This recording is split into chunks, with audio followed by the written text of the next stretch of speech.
if you watch any of my interviews, I talk about this all the time. But just, COVID radicalized me. That's got to be the most Karen villain origin story I think you could possibly have. It was mask. It's like washing my hands. To wash my hands? Like, oh, you gotta wash them properly. Get in between the fingers. Medicalized! What time is that a private? I still can't believe this is real. Okay, you know what? I should preface this. I'm gonna have to make a statement on this entire ordeal before it even begins, okay? There's a whole bunch of different social medias on the internet, and since like Twitter has become Nazi, kind of like Hitler's bunker, just like the final stand of all these gripers and assholes, people have migrated to other places. Threads, Blue Sky, there's all their alternatives for people, or even Substack and stuff like that. If you want extra Nazi and then maybe Nazi light, you can have a little bit of Substack sprinkled on there. In certain social media, because there's an ecosystem formed in each one, kind of like Tumblr, for example, the way that you compose and act and your opinions most likely might be a little bit more left-leaning, because a lot more left-leaning people, from everything from LGBTQ plus folk to sex workers to people of color, stuff like that, they all use Tumblr a lot in its early stages and infancy, so there's a different culture on there than there is, say, on Twitter, which is now adopted highly and mainly and being used and utilized, and a lot of the huge accounts by fascists, neo-Nazis, alt-righters, groypers, anti-Semites, racists, just horrifying, horrible human beings. So the discourse you find on one is different than another. So I saw when the whole Chaya Raichik clips started dropping, and they were hilarious, by the way. The ones that I haven't seen the full thing, but I've just seen the clips, and it's not. I've been covering her for a very long time. I've listened to her speak multiple times. This wasn't a surprise to me at all. Like I've said oftentimes, her and Matt Walsh are two of the most boring motherfuckers on the planet. It is like, honestly, it's like watching paint dry that's affixed to your eyelids. Okay, that's how boring it is. It is just like she is so uninteresting, so deeply uninteresting, that to listen to her, that's the reason why her and Matt Walsh are as extra horrifying as they are, because they're making up for the fact that no one would pay attention to them otherwise, right? Like I hate Alex Jones, all right? I'm sorry, Alex, but you're white supremacist bigot monster. Also, just like, don't get me started on the dick pills, but like, at least he's entertaining. Like, you could say what you will about Alex Jones, the man is certainly a white supremacist, and he's a homophobe and a transphobe, and he does promote a lot of violent extremism, but he's entertaining. Same with Trump, right? Like, I think Trump, Alex Jones, and Ye are three people that, even though they espouse some of the most horrifying and horrible things in the world, I hate that they can make me laugh. I hate that about them. Like and sometimes involuntarily, like I'll just be sitting there, and then, like, in the middle of the sentence, I'll just, and I'm like, oh, fuck you. God damn it. Monster. You are naturally kind of funny. Not Chaya Raichik. Chaya Raichik, not interesting and entertaining. So this is going to be very, very difficult to sit through. I will most likely have to 1-2-5 this. But this is an unusual battle to go down. Taylor Lorenz, of course, I'm sure you all know this. She's the one who wrote the article that originally revealed Chaya Raichik's real name. And then Chaya Raichik claimed, and Glenn Greenwald as well, that she had been doxed by Taylor Lorenz, which was a lie. In fact, it was through Glenn Greenwald's reporting on this issue. He's considered the godfather of Libs and TikTok, by the way. It's through his reporting on this issue that they got confirmation of Libs and TikTok. Her publicly available internet domain registry, so the name that she had used to register her internet domain, clean up your room, was then used by Taylor Lorenz to research this article. She contacted a whole bunch of individuals to find out. I mean, this was all quite a long time ago. Taylor Lorenz has also been a target number one of Glenn Greenwald. Like, the dude just has a thing for Taylor Lorenz and always ripping into her, like just mocking her tears kind of stuff. Like, Taylor Lorenz, like most people, especially if you are reporting on internet subcultures and the far right, you're going to get a lot of fucking death threats, and you'll find you get more death threats the bigger your stories are, or the bigger your profile gets. And yeah, like, so I've said this before, I got a lot of the protections. All right, I'm a man. I'm a cis man. I'm a white cis man on the internet, and yeah, I am part indigenous, and yes, I am sometimes just a wee bit gay. Just a little beyond the curious sometimes into the experimental phase. But like outside of that, mostly straight. Mostly straight. White as fuck, just goddamn, this is just creamy ass mayonnaise you see before you. Speaking, I'm a sentient jar of mayonnaise. Even with all that privilege, I get a lot more death threats now than I ever did. I get a lot of doxings now. I have people on social media accounts on Blue Sky who will make accounts that use pictures that are not publicly available with me or my family, use my full, my full name, sometimes put like information about me on there, and then just reply to stuff with old pictures and stuff. It's scary. It's really scary to see. Like it gets into your brain and you're just like, whoa, can't believe that strangers hate me this much to try and do that kind of stuff. Or you'll just get phone calls. Like I get phone calls where people just hang up all the time now.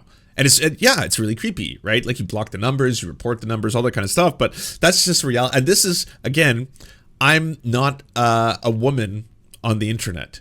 So yeah, I think like you could just see what happens to Rachel Gilmore, for example. She's a Canadian journalist who reports on the far right in Canada and reports on a lot of the far right figures, the same people, Jordan Peterson, blah, blah, blah. The comments that she gets in her replies, like, I hope you get raped to death tomorrow, but like shit like that. You're like, oh my God, whoa, why would you think that? Let alone think, I want to publicly broadcast this like idea that I have. Like there's moments like that where you're kind of like, sometimes parts of the internet were a mistake. If you're like, we have the technology we never had before for you to broadcast your horrifying ideas out there. So yeah, I imagine Taylor Lorenz gets it pretty fucking bad. I imagine she does get a lot of fucking, because she is the target of not only of Glenn Greenwald and his whole fucking like, I'm a right winger, but as a leftist teehee kind of fucking network of like, a combination of useful idiots is basically what I describe them all. Like some people just do it on their own. I don't think Jimmy Dore in any way, shape or form understands sometimes the game that he's playing. I think it's just like, oh, more money here, please. On the grifter scale. Anyways, I digress. That's the origins of all this. And being public enemy number one, it's unusual that Chaya would have agreed to this in-person interview in the first place, and then it's just so funny that she came like bearing just come on, the one jean pant leak. I don't know if you've all seen it, but it's like it's supposed to be what I think is a skirt or something, but it just ends up looking like a single jean, like as if you just had one giant foot, like one single foot, a unifoot, just like one unifoot, and then you just needed, because if you did have a unifoot, well then obviously yeah, you just need one jean leg to cover the whole thing. Just the negative drip of it all. And I was like, that's just so fucking funny that you came with an embarrassing photo of Taylor Lorenz. Like this is Taylor Lorenz in a freeze frame of her crying on live television when she's talking about the harassment that she faces. So this is all you need for the Tim Pools to eat this up. For the quarterings to eat this up, to be like, lol, Keck, yeah, we got her. Got Taylor Lorenz bodied. Totally bodied Taylor. Holy shit. But as you'll see from the clips that have already surfaced and from, other people's analysis of this whole interview, aka debate, she comes across as just like, she's got no fucking idea what she's talking about. No idea. She like her beliefs are a bunch of buzzwords, catchphrases, and I knew this because I've seen her interviews and stuff like that. She used to say that she like stochastic terrorism was invented because of her. She's like, they even had to come up with the name for me. It's stochastic, and it's like, no, they didn't. What? No, I'm sorry. Like, oh no, you did not invent stochastic terrorism. You are a stochastic terrorist. That part, I mean, by definition, yeah, it's pretty well documented at this point. Anyways, I got to be careful what I say. She's very litigious right now and wants to give slap lawsuits to anyone who shows this interview. Private. All right. Well, we'll try to keep it short. Okay. Thank you so much. Yeah, of course. Allegedly. The struggles of LA. Allegedly. Everything you're about to see is alleged. Okay. Well, now that we're going. So thank you so much for meeting. First of all, I saw Seth Dillon today saying that you guys are no longer affiliated. What happened with there? I know that he invested in you early, was a huge supporter of you. What happened to that relationship? Just parted ways. For what reason? Personal reasons. Yeah? Yeah. You didn't align? Really amicable. I love Seth. Yeah. He's a great mentor. So why wouldn't you want him involved, or why isn't he involved in the business anymore? Just personal reasons. I'm not going to get into it. Oh, okay. When did that sort of Whoa. Does anyone know? What's the dirt? What's the tea? What's going on behind the scenes there? Break off. Recently. So how many staffers? Tell me a little bit more about your organization. We are a small team, just a couple people. And it's all distributed? It's what? It's all distributed, as in it's all remote, pretty much? Or do you guys have an office space? It's remote, yeah. Got it. So when did you start, I guess, what got you into all this? I've always wanted to ask you. I know, I wrote about sort of the history of your Twitter account, but how did you get involved in politics?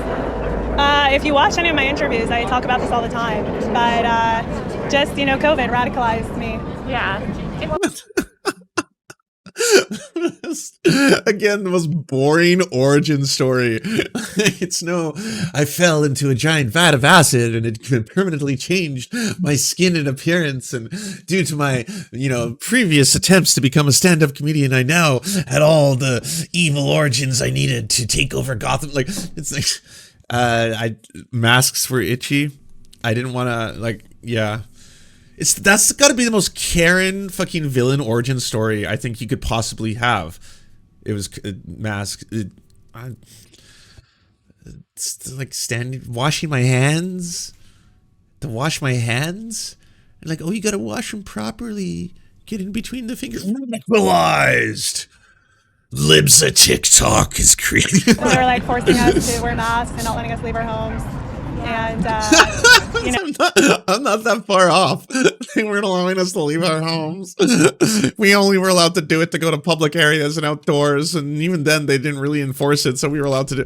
Did you see what happened in places like Spain or China, where they fucking barricaded people inside buildings? China did not fuck around. Holy shit, they went so hard. They were spraying whole cities with disinfectant. But COVID radicalized you. That's so sad. Like, see, if it was in China, there's an origin story that I can get behind. If it's like I was locked inside of a building for so long until we ran out of food and they sprayed us with it, like, at least then you've even got some chemicals to be like, oh, the acrid taste and it forever changed.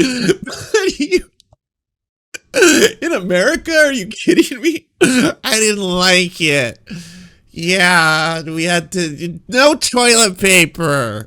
There wasn't any toilet paper available. I don't know how I'm gonna. This is only the first minute and 30. I don't know how I'm gonna get through this. Not letting us work and people losing their jobs, and then people now forcing a vaccine, an experimental vaccine, people dying from the vaccine. So how did that get you interested in LGBTQ issues? It got me interested in politics, and then once I was interested. Well, we've said it before and we'll say it again. It's a slippery slope. I know there's a slippery slope fallacy, but you got to be honest here. There seems to be, at least in terms of a Venn diagram, there's a lot of overlap between these groups, right? Like, usually sometimes people, how did you get down your journey? Well, yeah, I started asking the question, right? Like, why was all of the media controlled by one group? I started, Googling that a lot, and that took me down this rabbit hole. And eventually you get to like flat earther, right? Or just anti-LGBTQ plus bigot, or like massive misogynist incel who wants to actually hurt women because there's like, they're all kind of playing in the same territory. So in this case, it was like anti-vaxxer, and then just, that was mild inconveniences. Having to wear masks. In politics, I stumbled upon this whole movement, and I was absolutely appalled by what I was seeing. Appalled by what? The radicalization of it, the way that they come after our most innocent and vulnerable population, or kids. I have it on 125, by the way. If you're like, well, I mean, she does sound like she's at least answering the questions. Like, if you listen to it at its actual speed, hold on.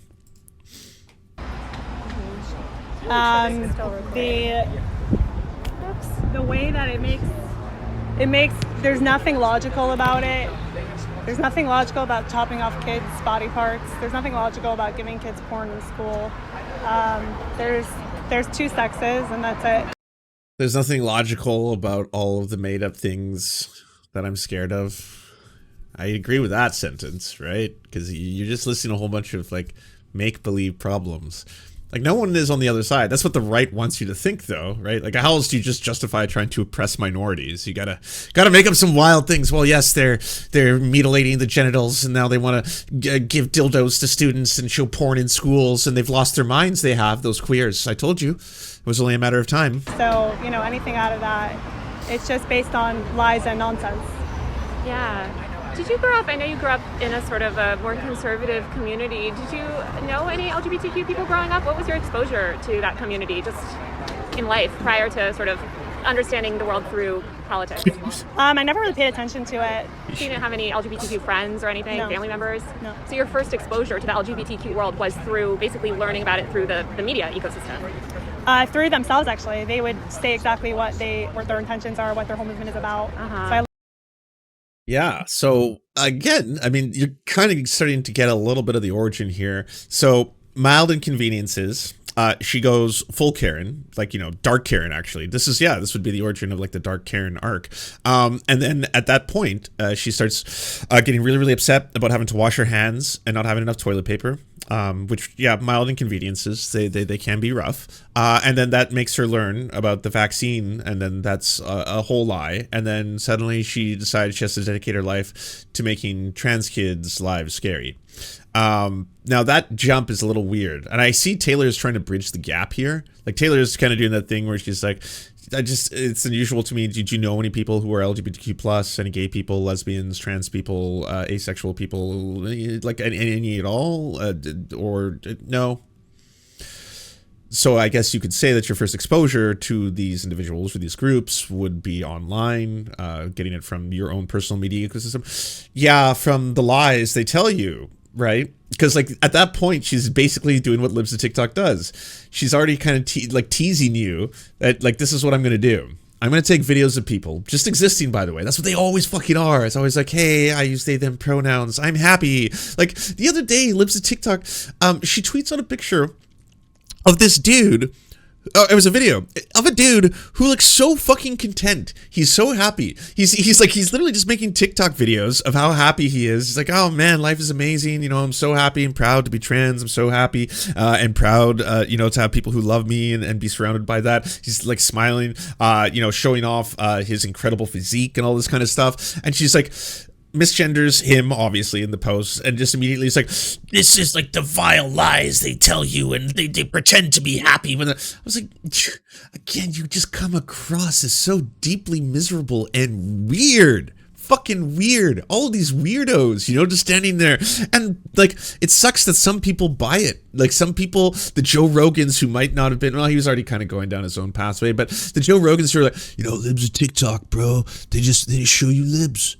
It's just Libs, fucking, you know, the videos speak for themselves. You know, we're supposed to take this. So it's like, no, she's saying at the top that this person is grooming and pedophile. That's what this is the slander, the libel. Like, she's not actually doing reporting or journalism. She's not just showing you videos of other people.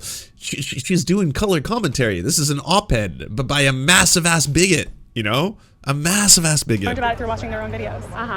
Yeah. Well, I don't know. What sort of videos were you watching? I mean, are you just All talking the about the TikToks that you share and And tons more on TikTok. It's all over TikTok. Yeah. Very easy to find. Yeah. I'm curious, you know, I feel like there's been, especially on, my colleagues have done great reporting on sort of like this rift on Twitter. I know that you have a very conservative fan base, and in your comments sometimes you'll see a lot of commentary about sort of the great replacement theory. What are your thoughts on that? What are your thoughts on the comments on your post telling me to kill myself? Horrible. Ooh. I mean, that was an attempt at the reversal. You saw that, right? Yeah. It's when you answer question with the question instead of answering the actual question. And then you're like, well, touche. And then I guess it didn't work out here because Taylor unequivocally was like, oh yeah, I condemn people who are calling for your death. Well, and then we'll see. Stay tuned. Yeah, horrible. Obviously against that, yeah. So would you come out and condemn that publicly? Oh, I would condemn it any time. I'm against murdering anyone, of course. So you're against death threats against me? I'm a big, you know, as somebody that's dealt with a lot of online harassment, I don't defend I'm gonna be honest, I don't think she knew.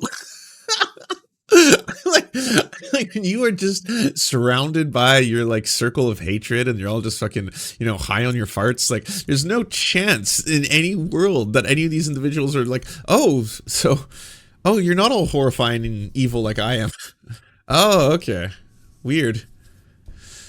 To murder anyone. But I guess I'm curious, because a lot of times it comes after an attack in the media, like someone like you or another journalist. So are you saying that, like, if somebody posts something and then attacks follow, that person should answer for those attacks? No, that's not what I'm saying. Oh, okay. I'm saying that people like you tell me that all the time. I mean, yeah. I almost walked into that one. So I'm just asking if you think the same thing. Yeah, I don't think I have said that here, but I think it's kind of interesting, I guess, in the conservative movement, there's this ideology around sort of white nationalism, which is obviously kind of a hardline ideology that's generally been pretty critical of Jewish communities. And I'm wondering, as a Jewish woman, how do you feel about sort of aligning yourself with those people and accounts? You see this sort of rhetoric in your replies, and I only bring it up, I'm not saying that you necessarily endorse that rhetoric, I would imagine that you don't, but how do you kind of think about those nuances when you're thinking about kind of the audience that you're building? Some of your audience says we should chop off kids' body parts. What do you think about that? So 2 for 2, by the way. I've not answered any question. She's asked her twice pretty clearly and concisely. But responding with like, okay, well, what about you? How do you answer? I don't know what you're talking about. Like a who's girl interviewing says she who? wants to be a boy, so she chops off her breasts. I'm a big, I believe in personal liberty and bodily autonomy personally. So kids should be able to cut off their breasts if they think that they're boys. I mean, I believe in gender ideology. I guess I personally, my feeling is that I believe in personal liberty. I grew up in a town where a lot of people, for their middle school graduation, women got nose jobs. I knew somebody that got a boob job at age 14. And I guess I struggle to kind of understand the criticism when there's certainly no criticism of that sort of thing, right? But then there's criticism of this other sort of gender affirming, stuff. So. Oh, because right-wing dudes are weird old fucking pedos. They're all fucking pedo perverts. You're like, oh no, that's hot. Teenagers' titties getting bigger. Yep, we're here for that. Hell yeah. So you're comparing a boy being allowed to chop off his penis to a teenage girl getting a nose job?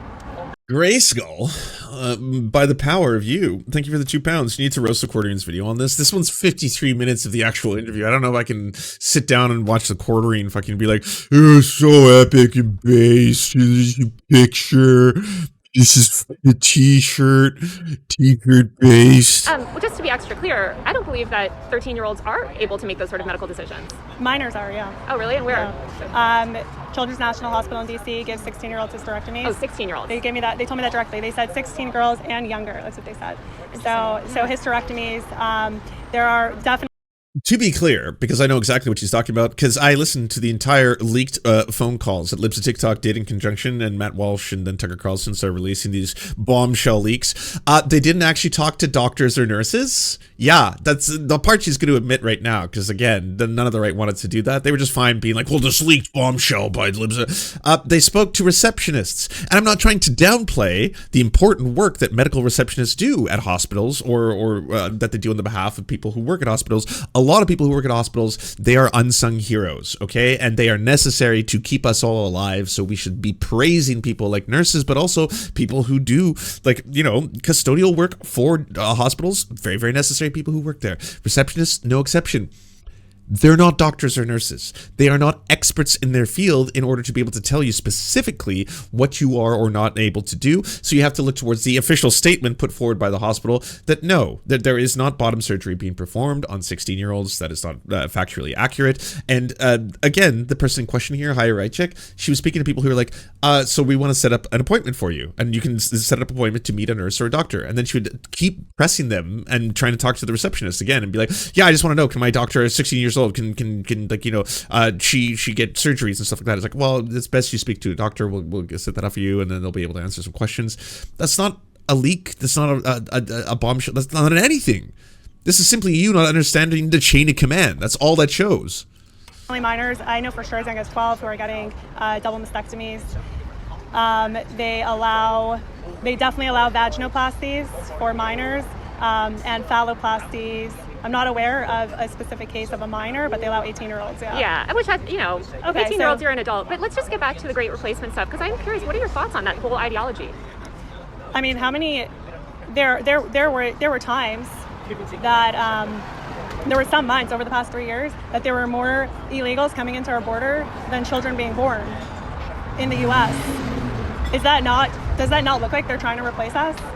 I guess. So this is like, I think what doctors refer to as Breitbart brain. Like she's got Breitbart brain. Like her brain is just pure Breitbart at this point. It's like all these talking points, sound bites, but like not really cohesively ever analyze any of the words that you're saying and what they mean. To sit there and be like, well, yeah, there's more illegals than babies being born. So that you were asked about the Great Replacement conspiracy theory, the anti-Semitic conspiracy theory that a lot of the right, including people like Donald Trump, are echoing publicly now. Something that would have been disgusting and something that most people would have been aghast by, you know, like a decade ago. And yeah, this anti-Semitic conspiracy theory does involve the falsified lie that Jewish people are apparently trying to, once again, manipulate society by illegally importing as many immigrants as possible to change the demographics and remove white folk. That's why this whole shit, like once you say it out loud, you realize, oh, that's really fucked up. Yeah, so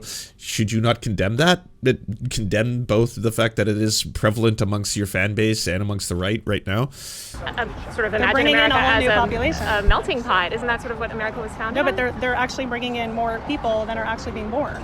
So I guess it sounds like you sort of do ascribe to this theory of the Great Replacement. How does that make I just you look at feel? the facts and the numbers. Well, so, I mean, just let's give a corollary, right? A lot of Jewish people fled, Europe, came over here also as immigrants. And there's a lot of criticism towards Jewish people in those movements, in those far-right movements. So I'm just wondering, as a Jewish woman, sort of how you feel about that and your role in cultivating this fan base that might think of you as a minority or an outsider. Not all cultures are equal. Yeah.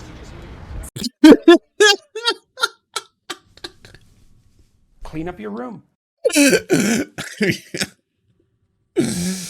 Yeah.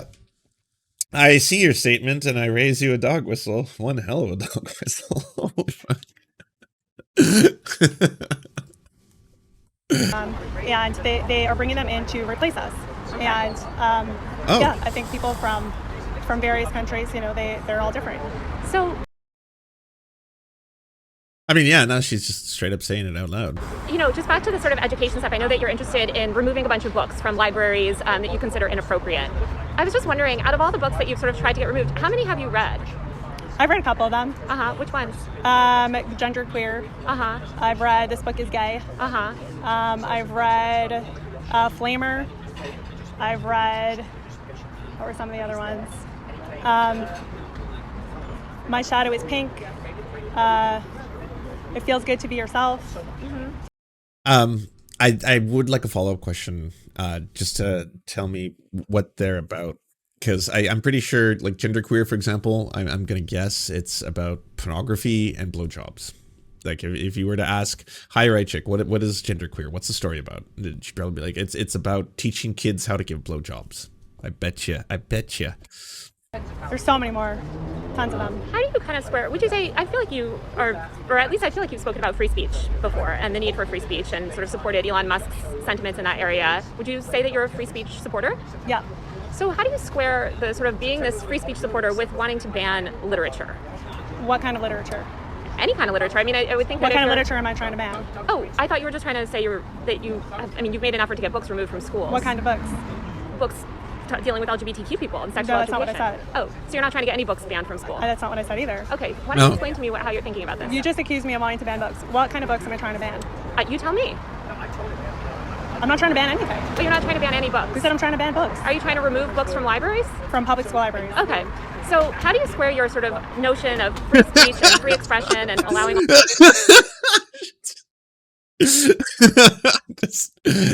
Yeah, did not realize what just happened there. Okay. all of that stuff, with wanting literature removed and wanting access to information removed? What kind of literature? You tell me. Porn. Gay porn. Yeah. And what do you consider gay porn in these books? So you want to see it? Are you talking about the stuff that you've tweeted, basically? You consider yeah, it like there's pictures of like blowjobs and like how to have... Clean up your room.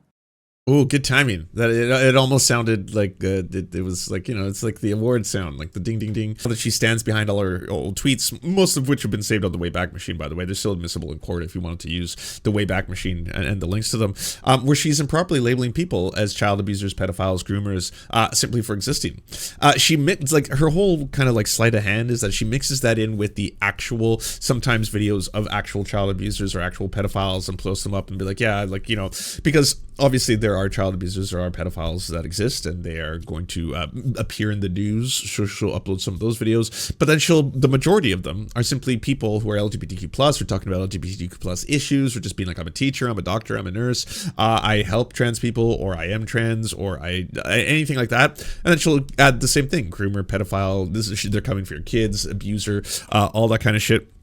But she's also publicly stating that she stands behind all of her old tweets. Like I still think that they are factually accurate. Like, knowing with malice you were publishing that information. Speaking of deleting posts, you still have a post up accusing the Uvalde shooter of being trans. Obviously that's been debunked. Yeah, there's a community note on it. So why not remove that post if you're so comfortable with removing posts? Because there's a community note. I think it's clear. It's obviously it was unintentional. There was a watermark on it. It was from a meme, an account that was going around. So you're not the one who makes the community notes, Chaya.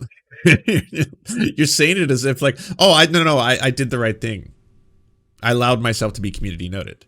Yeah, no, I did the right thing here. And I'm glad there's a community note so people know that. Do you believe if, say, a journalist posts something factually incorrect or wrong, especially about someone else, if somebody was to say something factually wrong about you, do you believe they should remove that, or do you think they should be able to keep that content up? Twitter is free speech. People lie about me all the time. Again, like buzzwords, Breitbart brain, just Twitter equal free speech equal space Karen, great man. There, and they don't get taken down. If you want, it has to go both ways. So you believe that people should be allowed to keep up wrong information about you and have no be able to keep that up? Free speech is free speech. Okay, so I'm kind of curious how you square that with the letter that you sent this morning to V Sphere, claiming that you were going to try to sue her for slander. If free speech is free speech, then why are you threatening your critics with lawsuits? Well, defamation is different. So would you call misidentifying a shooter's sexuality defamation? No, I wouldn't.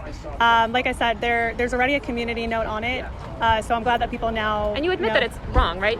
Was the Uvalde shooter and I wasn't the creator of that image. Sure, but you can imagine if somebody amplified wrong information. The media, like Washington Post and other places, they lie all the time. They're never held accountable. They never remove. You're the one being interviewed right now. This is you're being talked to. This is not. You're not the Washington Post. I know it can be awkward to have to sit there and admit that you actually are spreading falsified lies that can endanger trans people and contribute to an atmosphere of their dehumanization. That's certainly part of it. It can have real world consequences. It can result in people getting hurt, bomb threats, death threats, violence, people getting bullied, people getting beat up. That shit can all happen as a result of the stuff that you do every single day on a topic that is pretty clear as fuck you don't know anything about. Like she doesn't even have a gay friend, How some of the bigots are like, oh no, I don't hate gay people, all right? Like my cousin's gay or something. But like I just think that they all have AIDS. That's all I gotta say. But no, I don't hate them. No, she doesn't even have the gay friend. In her case, it's like, well, I just learned everything I learned about this community online from the videos they put out. The videos that, just so happen seem to appear almost exclusively on far-right anti-LGBTQ plus, like, subreddits or 4chan threads or Kiwi farms and shit like that. It's just unusual that, how they all start to just appear on this really mainstream, broadly accepted Libs of TikTok. It's just memes. They're just posting TikTok videos. That's why Tucker Carlson and Joe Rogan and Glenn Greenwald all think it's all so fucking funny to talk about. Of it, they lie and lie and lie. So I am not gonna. If you want to hold me to that level, then I get to hold you to that level as well, and all the other media. So I just don't think it's not. So that's what you call a non-answer. She didn't actually answer the question at all. It's not accurate to compare it because was the Uvalde shooter trans?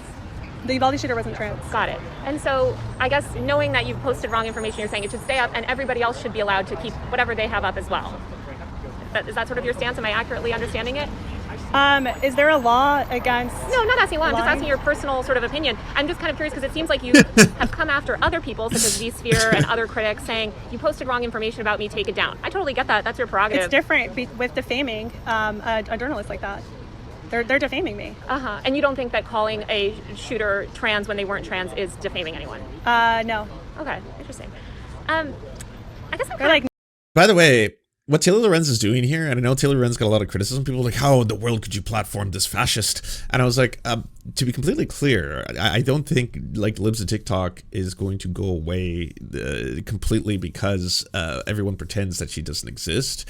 Libs of TikTok has been amplified so much by so many people who, yes, have an agenda. The anti-trans agenda is very, very real. And the Tucker Carlsons and the Joe Rogans and again the Glenn Greenwalds and even the Hill, by the way, fucking doing these kind of both sidesy articles and discussions of libs. Oh, they just post cringe. It's just cringe core. That's all it is. It's like, no, fucking, there's a million cringe compilation channels. What Chaya does is very selective. She's like intentionally picking targets. She will pick school districts, nurses. She will add their public information. And she has actually put private information out there as well. But she stands behind all her tweets. Apparently, that's what she's also said in this interview. But she promotes real world violence on a very regular basis that gets people hurt, and in some cases killed. And in the case of like what she's speaking about right now, there's nothing there. It's like she's got absolutely nothing. When it's like, so why are you doing what you're doing?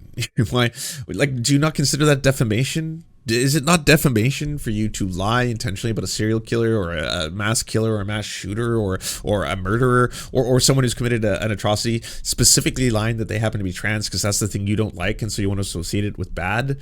Like, that's the thing that you're doing. It's why you try to associate trans people with pedophiles, the thing that everyone already hates the most. It's like, what does society hate the most? Pedophiles. All right, so maybe I'll associate all LGBTQ plus people with groomers. Pedophiles. Just do this over and over and over and see what sticks. no, they're knowingly lying about me. And what would you say that you did when you sort of posted that about the shooter being trans? Like I said, a image that was going around for months that I shared from another thing accidentally, and I'm glad there's a community note on it.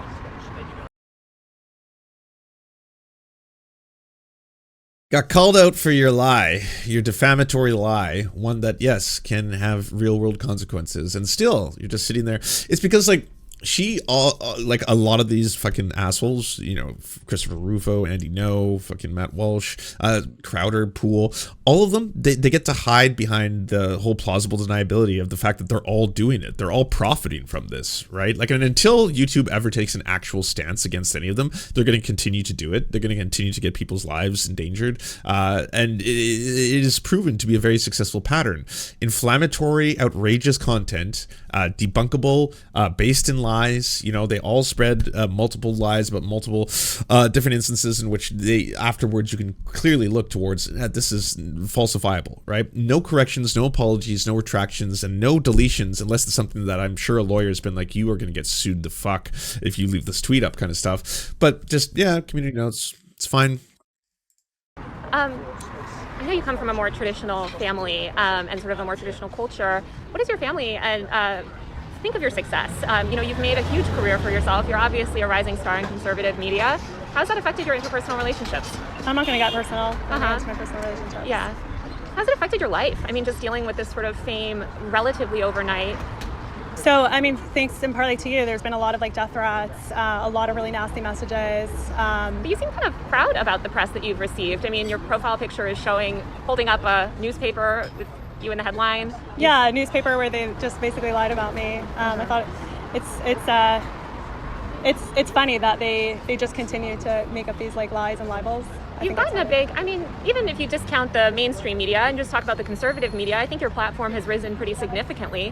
What changes has it had on you? I mean, I cover the content creator industry, and I've seen a lot of people go from sort of a very low-key life, which I would imagine you're living before, to a massive amount of attention and, money and powerful people around you. How has that affected you? Like I said, some safety issues.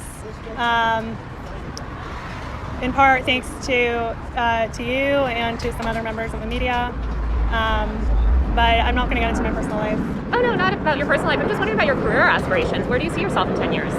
We'll see. You can make all the plans you want, and God could decide something else. So you don't have any sort of 5-year plan, 10-year plan? I mean, I have plans, but nothing I'm going to share. Mm-hmm. I'm curious, if Trump was reelected, would you be interested in a job with his... I'm curious why you decided to Clean do up this your at room. all, to be completely honest with you. Like, what did you think you were going to get from this? You're like, oh, I could definitely handle uninterrupted 1 hour of conversation with someone about all of my deeply held beliefs that I'm actually willing to get people in danger for. Yeah, I can handle that. Oh God, I might get it wrong, but I think you have to be some sort of educator. You have to have worked as an educator. Why is she answering this question for you? Did you not realize how ridiculous this is?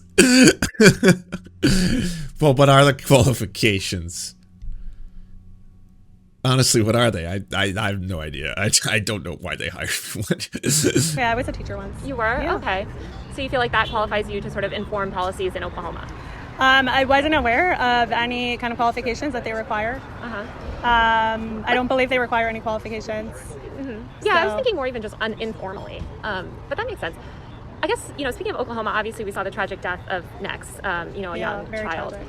I'm curious about your reaction. You posted a selfie shortly after people were asking you to address the issue, and you said, to the haters and the losers. Who are you addressing in that statement? Anyone who hates me and anyone who's a loser. Okay. Why would you choose to post that in response to people asking you to speak about this child's death? It was not a response to that. I guess, why would you post that prior to making any statement coward. about Nex's death? What a So, coward. just to be clear, you're trying to police me on when I'm allowed to post No, selfies? just curious. I wanted to post it. I thought it was a cute picture, and I just decided to post it. How do you feel about Nex's death? It's very tragic. It's horrible. Do you believe Nex should have been allowed to receive gender-affirming care? She should not be allowed to go on irreversible puberty blockers or get sex change surgery. Yeah, no, there's no remorse. There's no recanting, obviously she's just going to continue to be just like a horrifying human being. There's no learning. There's no moment of reflection. It's more just kind of like, oh shit. Yeah. Once again, I may have, not directly, because that's not what I do. I haven't directly called for any violence towards a specific trans individual who may have lost their life. That's true. That statement is entirely true, but I have certainly fostered a culture of hatred in that area specifically. And I've also targeted one of the people who went to that school who Nex was a fan of. And yeah, that's being reported on. So at this time, I suppose I'm going to have to try and state that it's obviously a tragedy. It's not one in which I'm going to learn their pronouns at all. And I'm not going to actually affirm that they are in fact human and should be receiving gender affirming care and all that kind of stuff. I'll continue to be as wretched and horrible as I can be. Also, yeah, I'm really happy you got called out about that post, but you can see once again, like, it's the same thing with the cowardice of Michael Knowles. All these they talk huge game until they're called out, and then it's suddenly the fucking like backing off of being like, oh, I didn't say I want to eliminate all trans people. That's the media lying to you. Yeah, that's the big media lie. I said transgenderism needs to be eradicated from society. It's different. See, yes, two things are different. How do you think about the fact that, so often your posts, things that you post about hospitals, libraries, schools, etc., after you make these posts about them, they deal with threats, sometimes bomb threats, sometimes harassment. We don't know who's calling in the threats. And I mean, look, bomb threats are bad. I've said that 1,000 times. People calling bomb threats should be arrested and investigated. You can't call in bomb threats. But I just Thanks. don't know what does it have to do with. Well, I guess, a recent NBC Well, yeah, she'll lay it out better than I can, but it's pretty wild. Just what do I have to? How am I involved? Oh, the whole the fact that there's a pretty demonstrable correlation between you posting public information about a school, targeting them, adding that they're coming for your kids or groomers or pedophiles, and then a whole bunch of people calling in bomb threats to that school or children's hospital or death threats to a nurse or a teacher that you specifically, again, put on blast and say things like, this groomer is trying to come for your kids. Then it seems like people, they want to take action because it sounds as if this person is a pedophile who's literally attacking children. And then, what are you going to do about it kind of thing, right? on a completely private figure that has no public presence and no institutional power versus reporting on a powerful public institution or person. You still didn't answer. It's like you're witnessing what happens with someone without any discernible talent becomes very successful. That's basically Chaya Raichik. Where she has such delusions of grandeur that she half believes the sauce. I think she's actually half believing her own bullshit. And at the same time, it's demonstrable that that's not what you do. You're not a journalist. All you do is just falsely label queer folk as pedophiles because you hate them, and you do that for a living. And you've gotten lots of money and backing and huge amounts of exposure because of it, and you've risen the ranks. But now, like, this is, I guess, kind of the self-defeating prophecy of having a Chaya Raichik become as huge and famous as she is that her unearned confidence made her think she could do this interview specifically. That's this is something, if you had a handler or you had someone who was working with you, they would have been like, no. It's like, just on paper, it's like, hey, by the way, you got to speak to a credible journalist for about an hour without any filters, and yeah, you're gonna have to give a lot of answers as to why you have your beliefs, why you do what you do, where it came from, and you also get to pick your own attire. You get to dress yourself. So have fun with that. What are you thinking? Question: is the journalist responsible for reporting for any actions that happen after the reporting?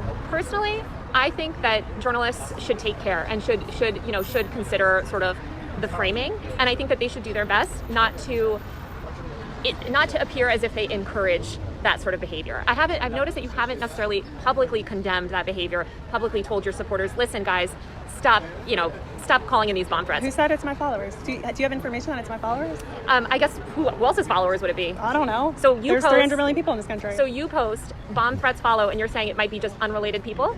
I have no idea. We don't know who it is. Have you taken steps to? I can't tell if she's like getting annoyed at this point or I'm not a body language expert, but right now it seems to be creepy. Find out? We filed some FOIAs with police departments. Yeah. What have you found? We haven't got to anything useful yet that we can use. But actually one of them, we know it's like some foreign actor, not even from the country. So who knows who it is. Yeah. It seems like Twitter's your main platform these days, although I know you've been posting on Rumble. How much money have you made from the platform? It's personal. Is that what sort of portion of your revenue is based on Twitter as opposed to other platforms? That's personal. So speaking of Twitter, do you regret not getting a blue check? Because then you can make tons of money. No, I don't mind. See, and like, I think also, because again, delusions of grandeur, she thought this was going to be such a great, like, easy win. She thought that she could do this and flip it, kind of turn the whole thing into like, now who's interviewing who? Yeah, I'm interviewing you, Taylor. And then like Taylor's just giving very reasonable responses. Like clearly, I'm sure had planned this out and knew this was how it was going to go. Giving very reasonable responses. The question is like, oh, so what do you have to say about the people who call for my death? And your replies, oh, I condemn them. Yeah, no, I don't think, yeah, your execution is something that people should be posting about. Yeah, I certainly call that out. Okay. Monetize online. I don't monetize. Yeah, I don't. If I was an independent journalist, maybe, but I'm not. I don't monetize on any of my social platforms. I've noticed you sort of, speaking of the media, you've changed your approach recently, or at least it seems like you're being a little bit more antagonistic towards the media and a little bit more forceful in the way that you speak about the media. What led to that change? Being lied about and defamed for 2.5 years. I guess what led to, I would assume you felt like that for quite a while. What led you to sort of change the way that you speak about the media, or the sort of... Well, their attacks were ramping up. So, like I said, the lies and the defamation, the hypocrisy. If you eradicate transgenderism, which I believe you suggested in a post today... No, I never suggested that. Oh, okay. You reposted a post that was advocating for that. What would happen to the people that have already medically, socially, completely transitioned and are leading happy lives? What would happen to them? I mean, what's your plan for that? If transgenderism doesn't exist, which it seems like that's what you believe, what happens to all the people living happy lives as trans people? Well, first of all, the whole trans it's based on a lie. You can't change your gender. Okay, but so they could go live their life. I mean, I can't tell someone what to do in their house. Sounds like you do want to tell people what to do in their house. I never said that. So you're totally okay with people being trans, just not as long as they're in public? No, I never said that. They could. The whole thing is based off of a lie, and I think that this lie can. I think you want to like play at fascism without having to buy in all the way. That's what this sounds like. That's the vibe I'm getting. You wanted to do like a little fascism light maybe. And yeah, I mean, like, I think you genuinely do hate LGBTQ plus people, thinking that like, yeah, but you don't recognize the actual implications of your worldview. You haven't thought that one through. So when it's actually posed to you, it's like, so do you oppose them existing, period? Do you want the elimination of them? No, I never said that. Oh, well, then do you think that they should not be allowed to as children? So you'd be fine with it being for adults, but you just don't want them to be public? No, I never said that either. It's like, well, what did you say? What are you doing? Why are you targeting this group of people? You're just, all you keep repeating is like, it's based on a lie, and the lie is you can't change your gender. Can't do that. That's the lie. Not be mainstream in our society. It's a lie. And what harm is it causing, do you believe? I like the truth. I like truth. Right, but I'm saying what's the harm of people expressing their gender identity differently than you believe it to be? What harm are they causing? Like I said, we are a nation of truth, and I seek the truth. But I'm asking about the harm. What's the harm? Yeah, this would be, well, actually, I'll be honest, maybe 10 minutes before this, but this was probably, again, if you had like someone who was like working with you, they'd be like, cut it. No. It's not going well. Your answers are getting weirder, stranger, and more mysterious. Well, we are the nation of truth, and so we must seek the one truth. Yes. You might believe it to be false, but what's The harm is that there's a lie that is very mainstream and is being embedded into every institution. I guess I'm wondering what the material harm is. Aside from it's maybe something that you disagree with, as in your version of the truth is different than their version of the truth. What is the material harm of them living their life as a woman or man or gender that you don't agree? Not anything that's wrong is there a material harm necessarily. So there's no harm. I didn't say that. So can you name a single harm? The way that it's pushed onto kids, first of all. What's pushed onto kids? Gender ideology, transgenderism. But if they're leading happy lives and they just are leading a Well, different... there are studies that show that they're more suicidal after transition. No, that's not true. Yeah, there's a study out of Sweden. That is not true. That is not true. Yeah, you can look up the study. Well, taking into account all of the happy people that have transitioned, who are not harming anyone, you can't come up with a single material harm? So if someone says, I'll be happier if I'm blind, should a doctor pull their eyes out? I think that's quite different than gender ideology, but people do. You gotta, Taylor, just straight up stop using the term gender ideology, because I think that gives people in highest world more ground to consider the entire idea of it to be some kind of debatable influence, you know. But other than that, like, Chaya, what do you got here? Come on. You're gonna run out of slogans soon, you know. If it's just like, okay, so let's just say that for people who are happy and happen to be trans, and there are people who are trans, by the way, who don't need Taylor didn't say this, but you could easily add, there are people who are trans who don't get any kind of surgery. There are people who are non-binary who don't get any kind of surgery. There are people who simply would prefer if you use the proper name and pronouns that they want to be associated by, which is not a bad ask. It's basically what every single person ever asks you, actually, when you're like, hey, by the way, can you call me by my name? Hey, by the way, can you refer to me as a man? That's just by default what cis folk are doing to each other all the time. So same thing, no rules change. Doesn't bother you at all, doesn't really change your life outside of, oh, you might have to use a pronoun that you didn't think you were going to have to use before. I know, it's a lot. Again, mild inconveniences. Her origin story, COVID was the inciting incident where it's like, yeah, now. You know, I guess Someone says I'm happier if I chop my dick off, and we should just let them do that. Same argument, by the way, that is used, again, usually by disingenuous bad faith actors about limbs. Usually like, hey, well, there's a condition, and it's real, and it's very rare, but it's in which people, they believe that they need to have a limb removed, like an entire arm, okay? They believe that's what needs to happen, and in that case, all right, do you not think that if they asked for that, it would be medical malpractice for you to cut off their arm? And so I looked into it. And I looked it up, and yes, that is a medical condition that can exist, and the research on this medical condition that can exist is so far that treatment is not and should not be the removal of that limb in this case, because it has negative outcomes overall. People who do it, get it done through black markets, etc., they still experience the same problems even without the limb that they were having before, and then oftentimes have additional problems in life due to, of course, having perhaps disabilities from removing a limb, medical complications, all that kind of stuff. So it actually makes the problem worse. And so there are treatments that are available and that are recommended for the rare cases in which people do have this condition. So the science of this, you have to apply in the exact same way. for people who have gender dysphoria, who have been identified who have gender dysphoria, and then as a result of having gender dysphoria, want to transition either medically or socially, their outcomes are overwhelmingly positive. Overwhelmingly positive. The vast majority, they lead happier lives. And as these social conditions change, as in cis folks stop being assholes, we stop being assholes, their lives become infinitely better. Their mental health improves, their satisfaction, their like all the outcomes that you could possibly measure for turn out to be overwhelmingly positive in this case. So yeah, like different things are different. Being you know, that you want to change your gender, sorry, you know, not that you want to change it, that you want to have affirmation, that's different than a person who's got a very specific medical condition in which they feel that they want to have a limb removed or something like that, a phantom limb.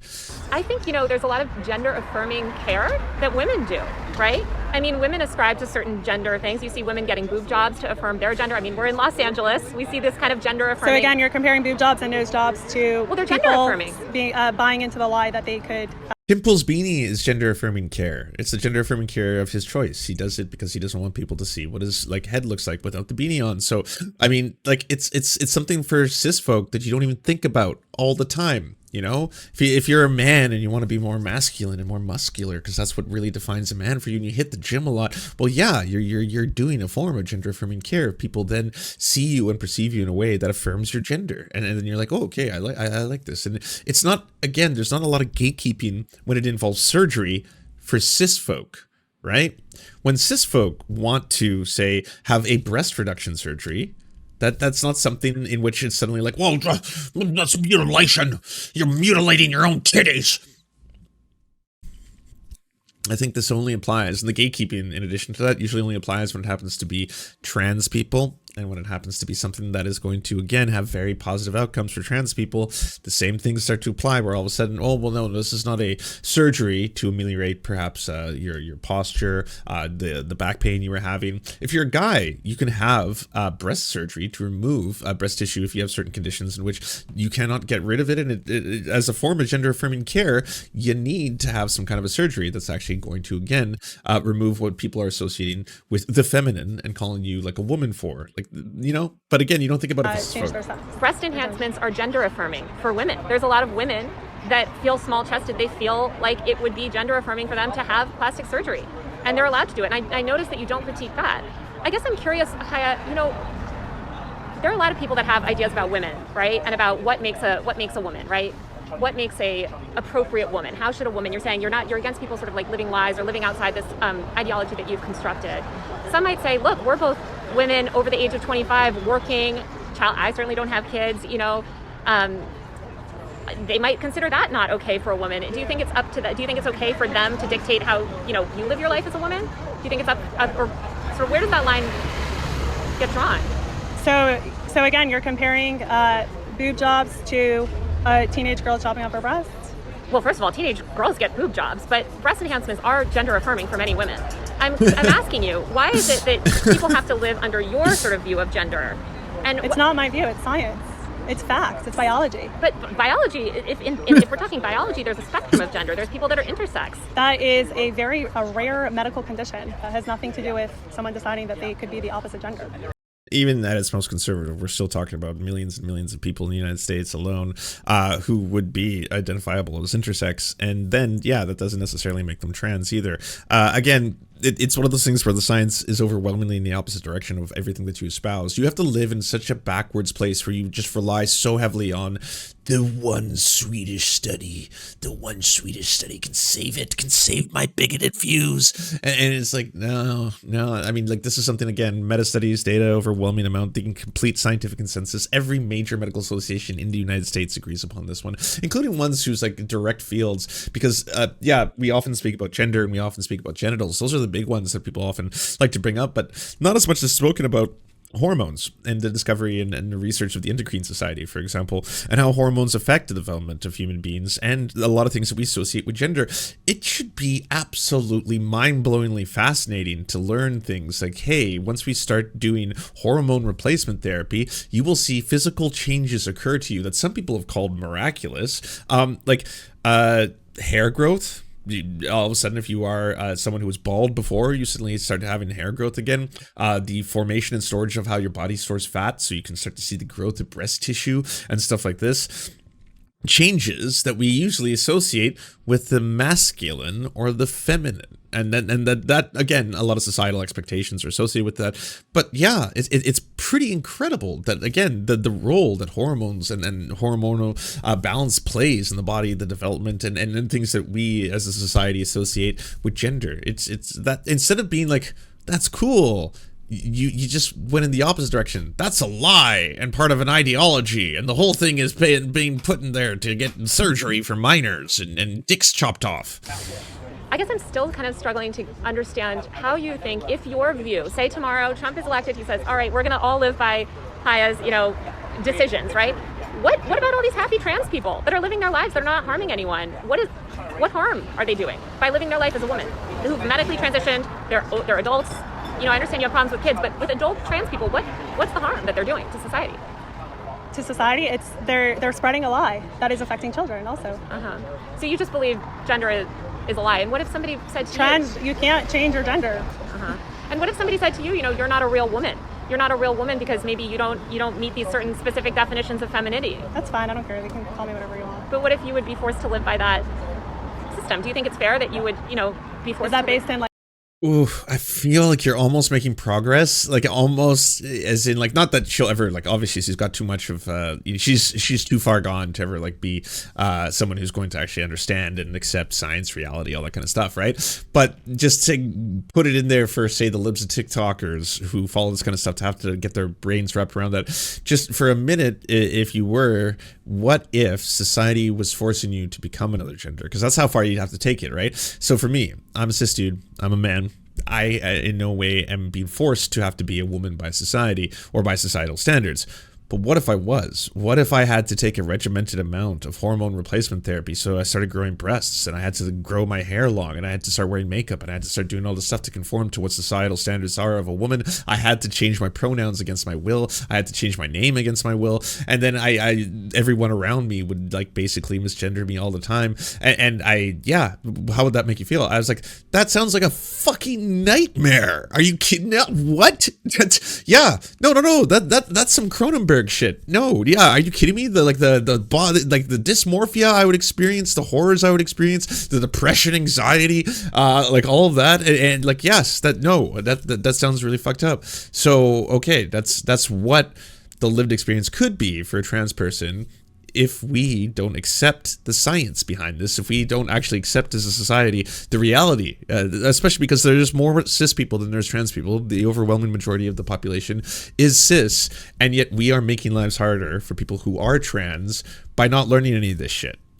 But I like, we all got to start somewhere. Fair enough. I myself, again, if you went 10 years in the past, probably would have been saying some pretty transphobic shit because I didn't understand it or know about it. But now that we're learning all of this, and then we're coming to a better place, trying to get towards a better society, one which, everyone's genuinely a little bit more happier and content.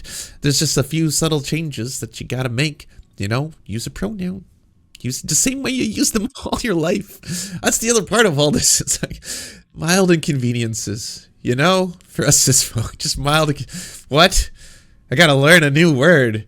Yeah, you actually don't You don't have to learn a new pronoun. You don't have to use neopronouns. You can use the person's name in the same way you always use names. Just use their actual name, not their dead name. All right, that you can do that. You don't even have to. The mild inconvenience doesn't even apply to you. You can just get away with just not using a dead name, and if that's too much too, I'll sort of ask that of you. Science? Well, I don't think any of it's really based in science. Well, it is. Gender is a social construct. Well, gender is actually made up. Exactly. Yes, we agree on this.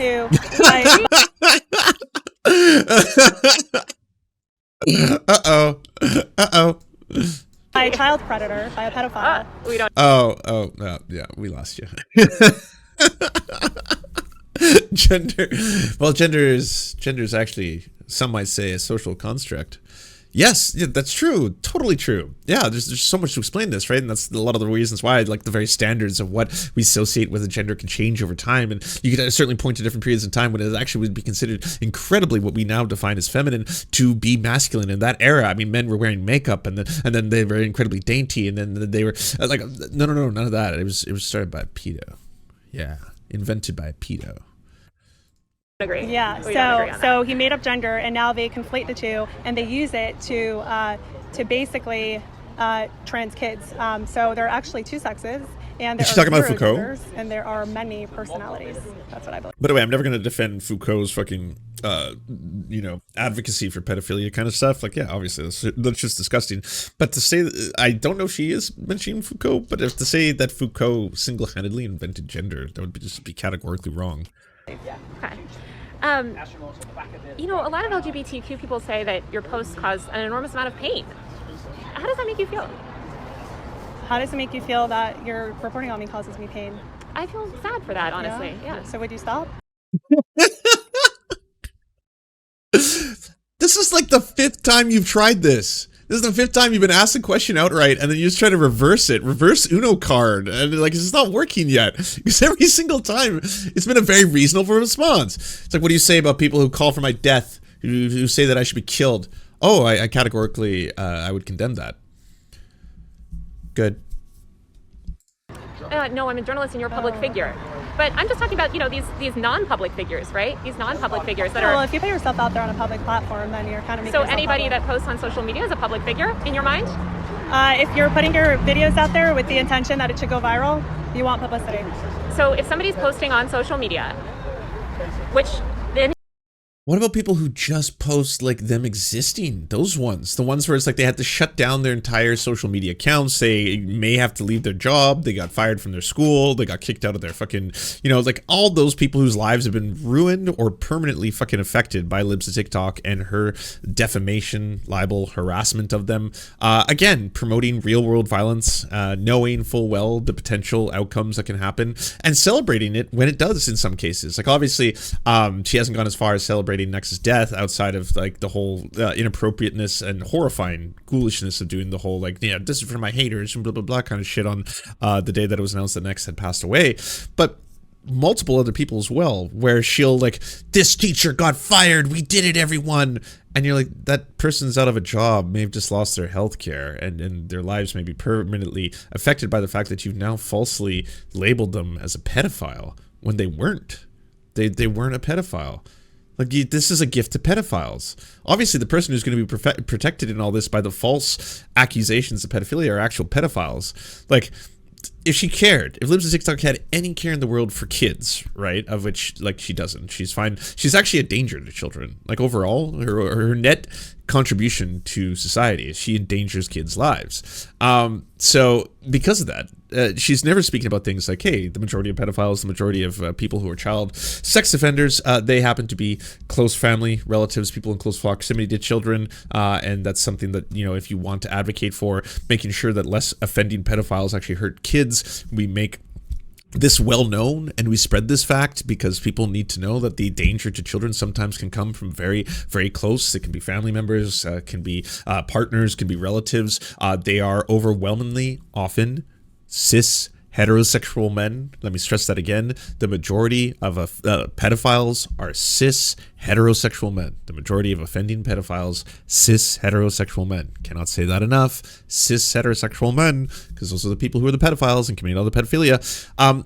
Then trying to weaponize and use this as a weapon to go after marginalized communities, which again, fascists and Nazis have been doing since there were fascists and Nazis. This is just the same fucking playbook that people do over and over, just reiterating that same point where it's like, hey, by the way, this person, they're LGBTQ+, they're a pedophile.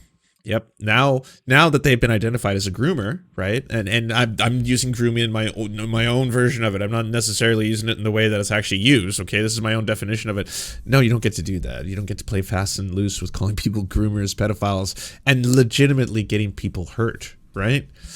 Apparently, posting on social media, you're looking for attention, right? You're saying that meets the bar for a public figure? I'm not a lawyer. But I'm asking your opinion. I think that these people, well, first of all, a lot of the people I post about are actually in positions.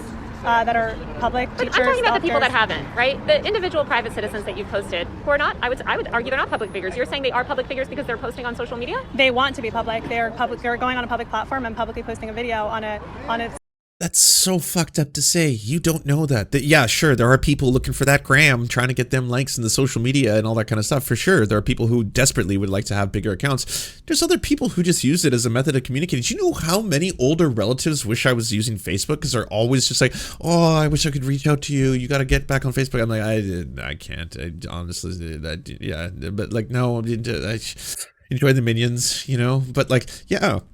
There's people who just post videos because they just want to, again, interact with a select amount of people in their close circle. Everyone uses the internet now. It's come on, you know, is your argument just don't use internet and I won't target you and potentially get you killed? Hey, if you want to avoid me falsely labeling you as a pedophile, don't use the internet. That's the best way to protect yourself from, again, me falsely labeling you as a pedophile, putting public information about you, about where people can find you, getting you death threats, bomb threats. If you don't want to have that happen to you, don't use the internet in 2024. social media site that is meant for your videos to go viral. And what about Twitter? Would you consider Twitter as well a platform where stuff is meant to go viral? Every social media. If someone posts something on social media, it could go viral. It's always a risk. If you don't want me calling you a groomer, falsely labeling you as a groomer or a pedophile, and then getting real world fucking potential violence committed against you, don't use the internet. Don't use any social media. That's the only way to be safe. The only way to protect yourself, all right? From Chaya Raichik and Libs of TikTok and their fucking fans is don't use internet. Checkmate. Checkmate, queers. Got it. So when you were building your audience and had hundreds of thousands of followers, then would you also agree that you were a public figure? I think that if anyone who puts something out there publicly, anyone could share their stuff. Got it. And so, but I'm saying you consider these people, LGBTQ people, who are just posting on social media, public figures. I said I'm not a lawyer. I don't know the legal I'm just asking definition your of public opinion. figure. One thing you noted, and I'm only asking this because I know that you've noted that, you know, when I reported on you, that you felt like it was unfair and that you didn't meet the bar for a public figure. So I'm just kind of wondering, as somebody with such a large social media audience, you're saying people with much smaller social media audiences meet the bar for a public figure. Wouldn't you have considered yourself a public figure? If anyone puts out content publicly, then that content could go anywhere. That's what I believe. You know, it could go viral. Anyone could share it. It could go to the wrong side. You know, what they call the wrong side of TikTok. Yeah. It could go. You know, people will see it. You can't control that. Mm-hmm. That's why they hate me, because they want to create this content and they only want their bubble to see it. And then I'm like showing it to other people and they just can't handle it. I think you're editorializing it as well. No, I provide very little commentary. Probably the least from any other Twitter account that's even. So objectively falsifiable. I provide very little color commentary. Probably the least for anyone. Yeah, the least. A quarter my size. Let's talk about drag shows. You know, you've come out a lot about, you know, you're very against drag shows. Can you give any examples of children being harmed from drag shows? Yeah, there was one where this mom was saying that her kid decided to be non-binary after watching the drag show, and then the drag queen helped the kid buy like new clothes to be non-binary. Wait, I'm sorry.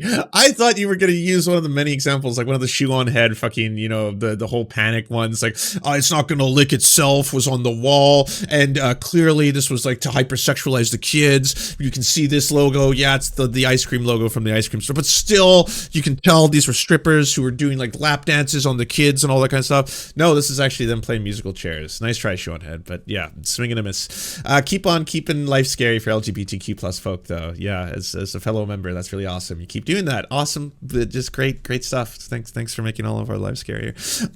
Anyways, back to this. That's your example, was that someone found out that they were non-binary and then had that affirmed. This is, by the way, these are words that humans have come up with, and through the use of language, we're getting better at describing our own personal lived experience, which of course is something that only someone else can know, right? Only you can know deep down what exactly your own sexuality, your own identity is going to be. And yeah, sometimes it takes a very long time to discover that or to completely understand it. And we're always discovering things about ourselves as we go on. You know, this is part of the great human experience, a many splendid and beautiful thing. Truly it is.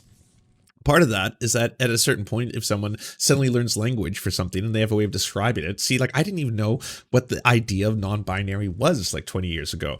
And if I was non-binary, not having a word for it or truly understanding and seeing all of society kind of just fit in one of two very rigid things, man, woman, that's it. Yep, that's, hey, this is Adam and Eve, all right? This is just how life is. It's in the Bible. Did you not see that? It's in the Bible, all right? Adam and Eve and a snake. Yeah, anyways, so this whole thing, she doesn't have any idea where the founding, like, just there's nothing to base this on anymore. It's just like, what do you think? Do you think Drake shows are bad? Yeah, because a non-binary person was happy. Satan. You consider that harmful? Yeah, well, because non-binary is made up. Like you can't, there's no such thing as non-binary. And then it just leads a kid on a path. That was the worst example she could come up with. In a hospital getting some other body parts chopped off. You seem very against plastic surgery. Are you against? I'm against sex change surgeries. What about women that want to get their boobs done, want to get their nose done, want to get cheek implants? We're just going to go in circles. Well, I'm just curious. But it's good. Well, yeah, because what you're describing is cis people, and I don't want to oppress them, so they can do whatever they want. It's trans people I want to oppress, so they're not allowed to do the same things. Yeah, they can't get breast reductions or breast enhancements. They're not allowed. Good to note that you're comparing nose jobs to teen girls getting their breast chopped off. Well, teen girls also get boob jobs to make their breasts bigger, right? Literally tens of thousands of surgeries every single year. I think when I looked it up recently, it was like 2000, maybe 20 or 2021. There was over 50,000 cosmetic surgeries performed on teenagers in the United States. Over 50,000. Again, just a fraction of what you could consider surgery performed on teenagers is done for purposes of gender-affirming care. The vast majority of surgery that is done for gender-affirming care is done to cis kids, and it's being done in the form of cosmetic surgeries. We're talking everything from nose jobs, facial reconstruction, to yes, breast implants. There can be breast reductions, by the way, that can be done for a variety of reasons. It doesn't necessarily just need to be cosmetic, although they can be cosmetic because you want to reshape the look of your breasts. But you can get breast reduction surgery because your breasts are just too large and they hurt your back. One of my best friends in high school, that's what happened to her. And then obviously she had to deal with all the sexism of all the guys being like, no, all that kind of stuff. But like, yes, this is just the reality of the world we live in. But Chaya only wants it for cis folk and doesn't even recognize the correlation here. Again, so much of transphobia kind of falls apart if you actually start to examine it. Like, the whole thing with Morph, the thing that is kind of darling about Morph and the X-Men and the discourse and Morph being non-binary is that they want Morph to be a he in their heads so badly that the very idea of Morph being they, them, even though Morph and Morph's genitals literally morph and change, Morph is a shapeshifter. Even though their genitals change, they want to keep being like, but Morph is he, him. He remains he, him, no matter what. And then you're like, so you're affirming someone's gender, saying that it's not actually associated directly with just kind of like these biological things that people like to point out. Like, if you had ever had a prostate in your life, you will forever be man. So man is prostate. Both are gender affirming in different ways. You seem very obsessed with one and not interested in the other. So that's kind of what I'm interested in. And I guess I don't really understand that because both are gender affirming in different ways. I don't call it gender affirming care. I call it sex change surgeries for people who are sold a lie that they can change their sex.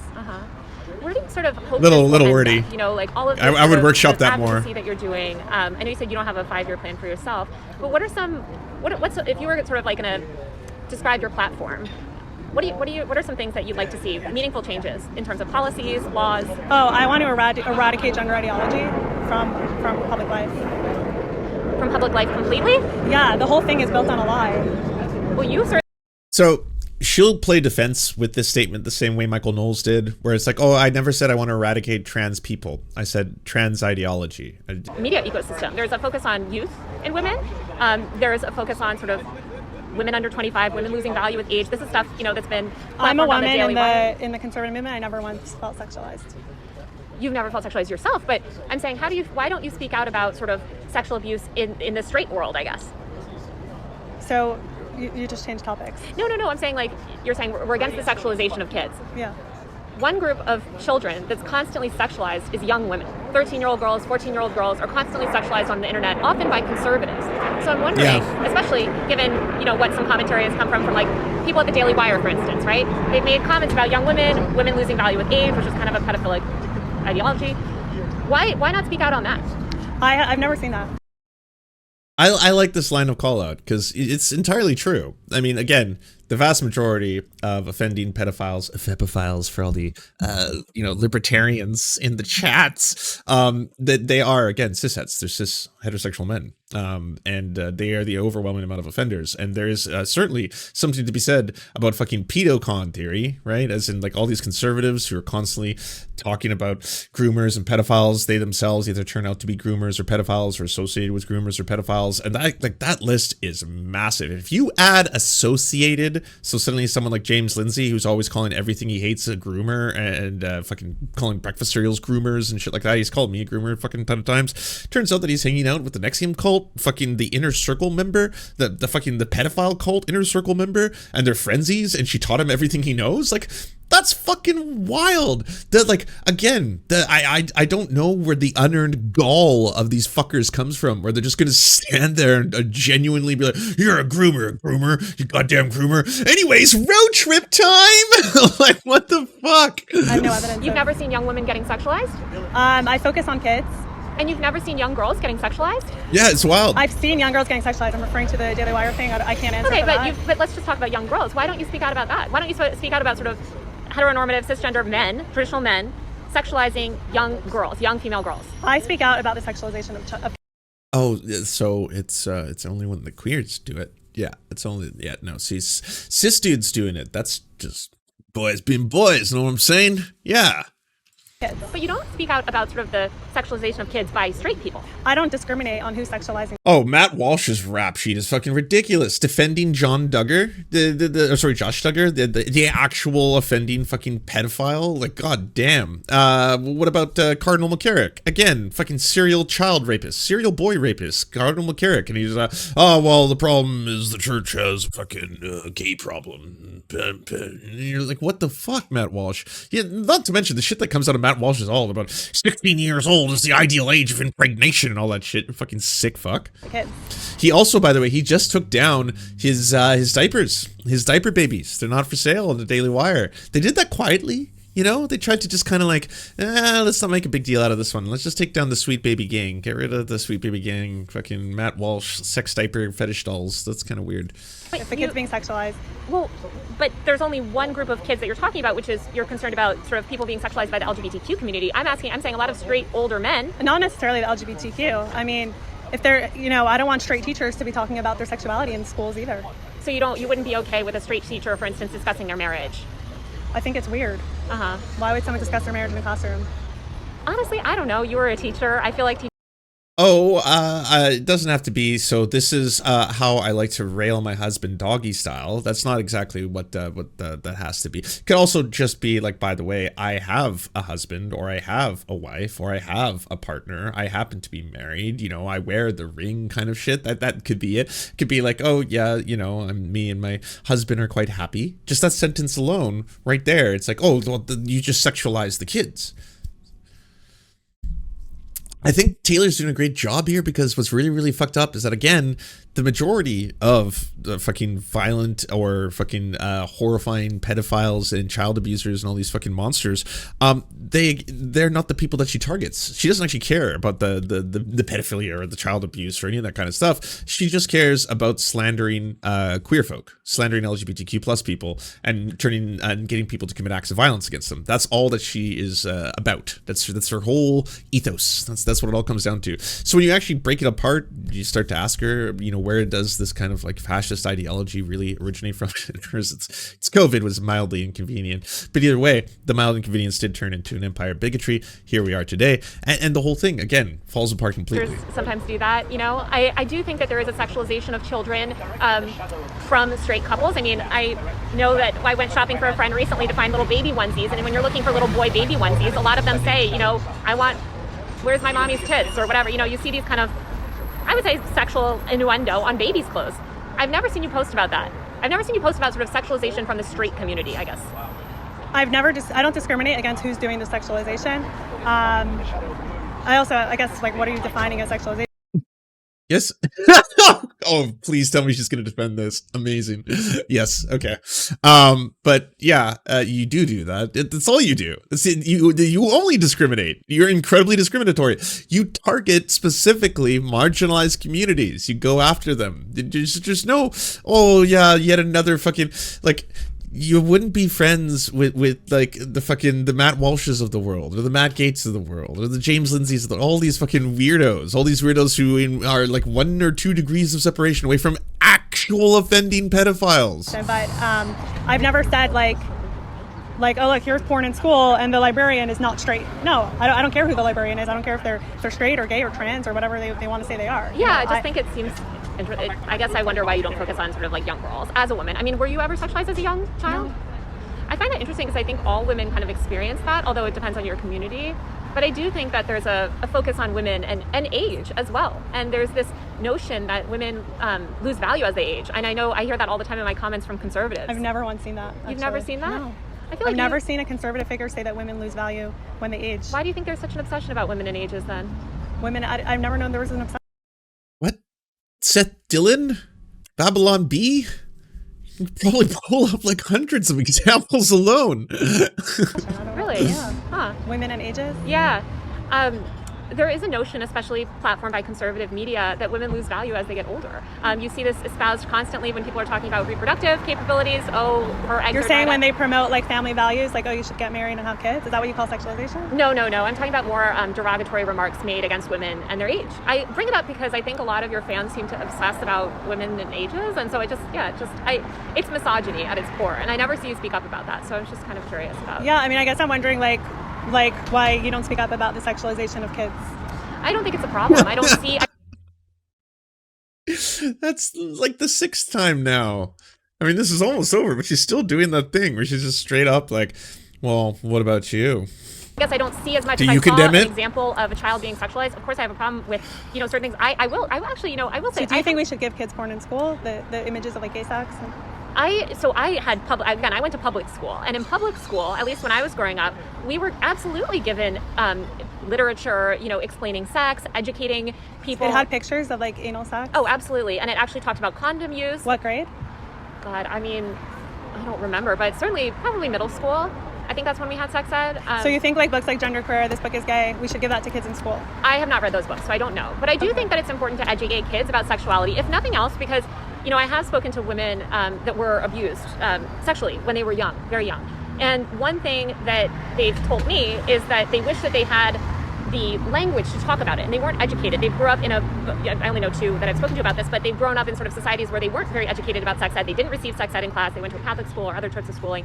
And so I do think it's really important for kids to understand sex, because as we all know, a lot of teenagers can be sexually active, and I think sex education is important to promote, We had our first round of sex ed in 5th grade in Nebraska. It's not a liberal idea. It's not a liberal area. healthy attitudes, healthy understandings of sex, I mean, and these are human bodies.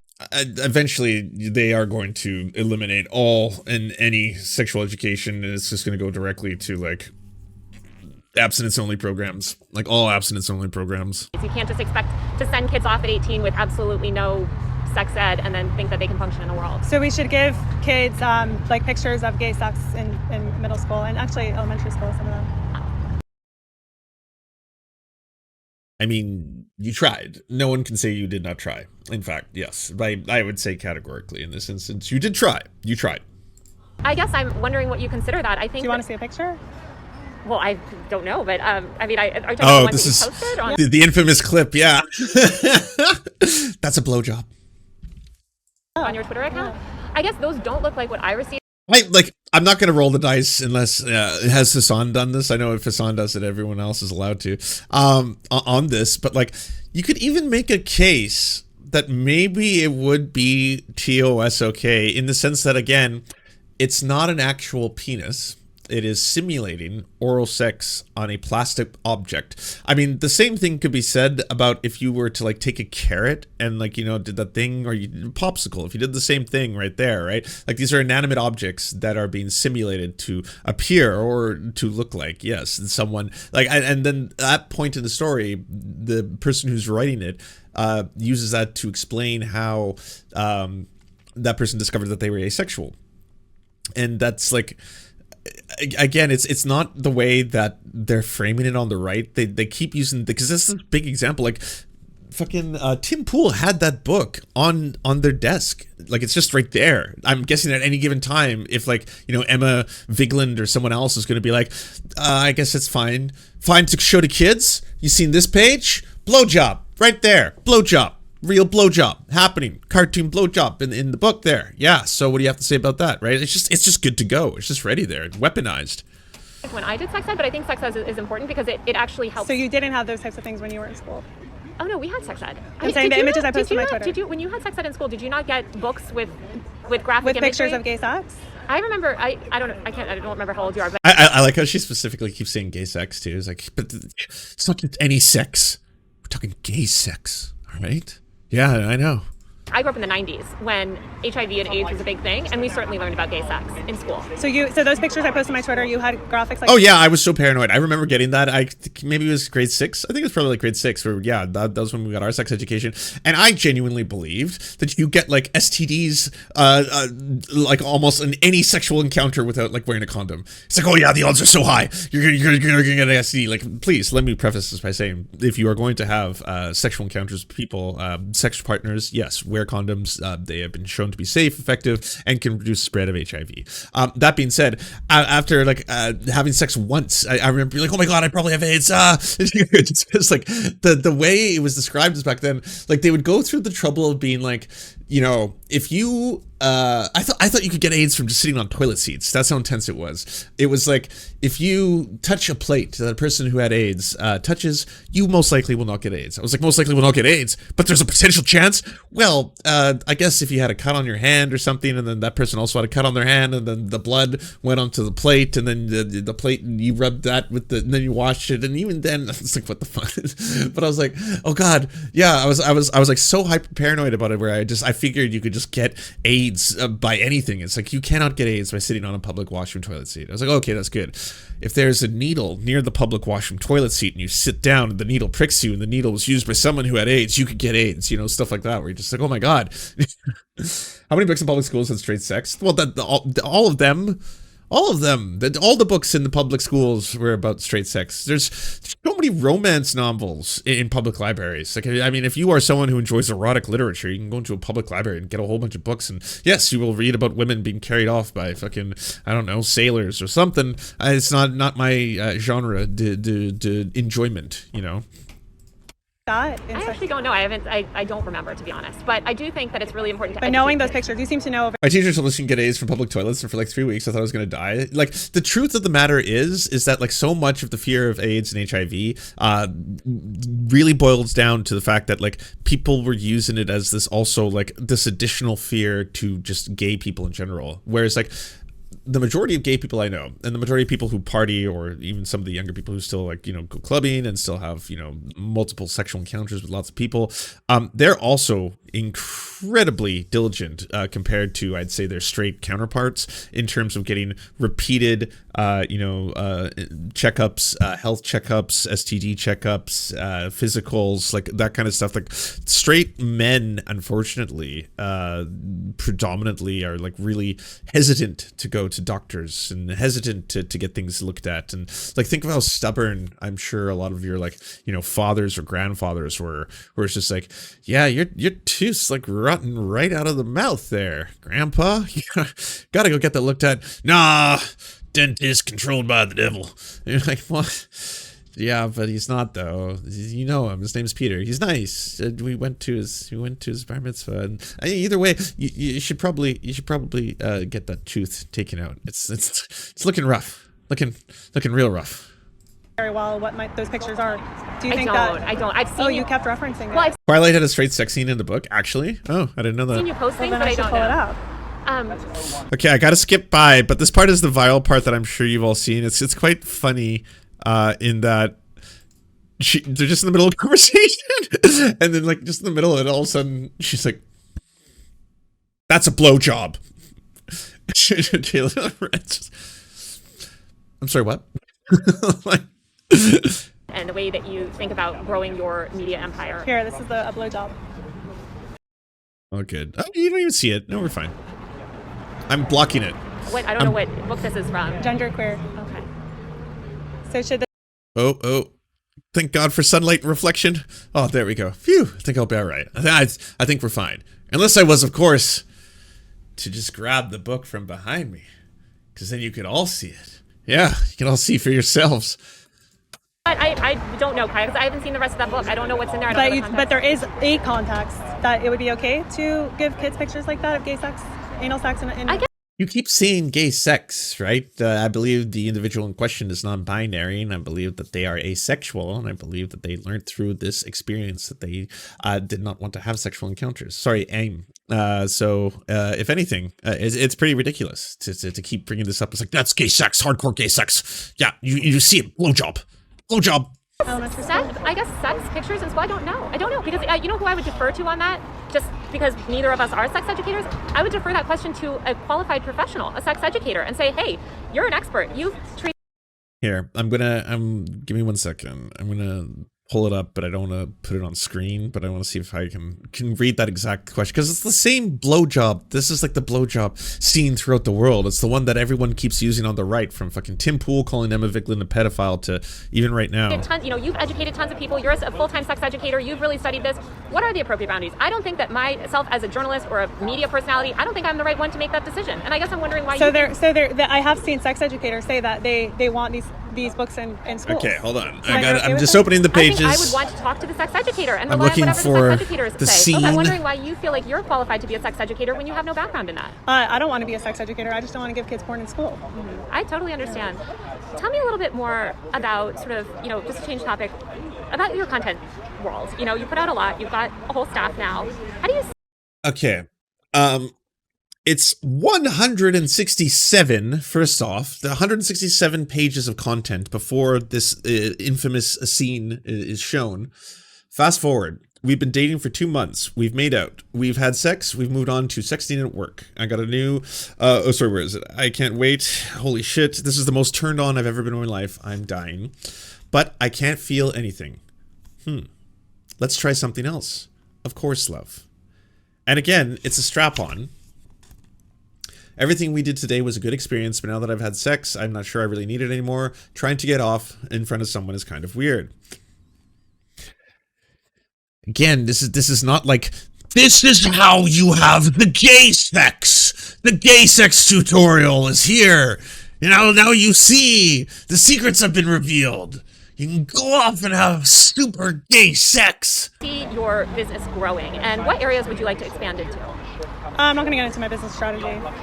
Do you see yourself? I've noticed that you've been doing more video content. Are you leading harder into Rumble? I like doing video content. Do you have a partnership with Rumble? No. Would you? Maybe. What are your thoughts on sort of the way that Twitter has evolved? I love Twitter. It's the best. I love Elon. Elon rocks. Have you spoken to Elon? Holy shit. Fuck. You really are that meme, I guess. Free speech. Not like on the phone. Have you talked? Would you meet with him? Yeah. What's been sort of... What's been your kind of criticism of Elon? Because you're outspoken against Elon.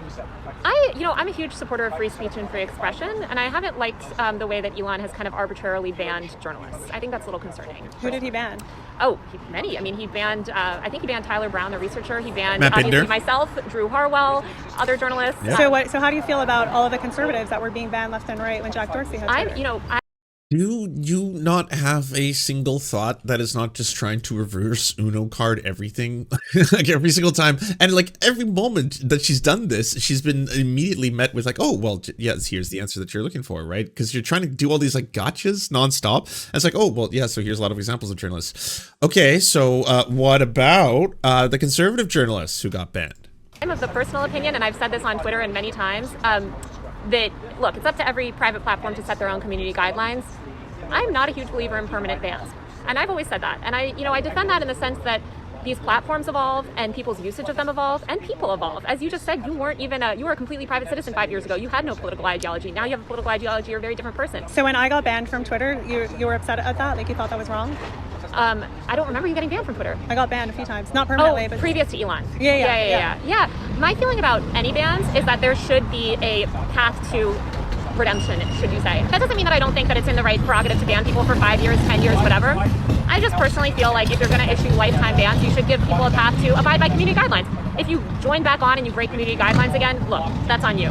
But personally, I think that, you know, that's just my belief, and I've talked about that for years. I think that there should be a The right things they destroyed, Taylor. It's just YouTube titles and thumbnails are so cope. That's fucking ridiculous. Like, you can't, like, I wanted to watch this in full to be able to say that, like, I watched the entire thing start to finish, which we did, by the way. We're only a couple minutes away from finishing it. But, like, you can't objectively say that at any point this was a good look for Chaya. She tries like 2 or 3 times, and this is not in her skill set, to do this kind of like gotcha, hey, by the way, you didn't think I was gonna flip this script on you, did you? But now I'm gonna ask you the expose questions. Because every time she's done that, she's gotten a completely reasonable response, and immediately, I might add, like every single time it's been like, hey, what do you think about people who call for my death? Oh, I would condemn that. I don't think that someone should be, you know, extrajudicially killing you. I don't believe in that. Oh, well, what about the putting the porn in the schools? Well, I'm not advocating for putting porn in schools. I don't actually know about the literature that you're talking about, but can we go on?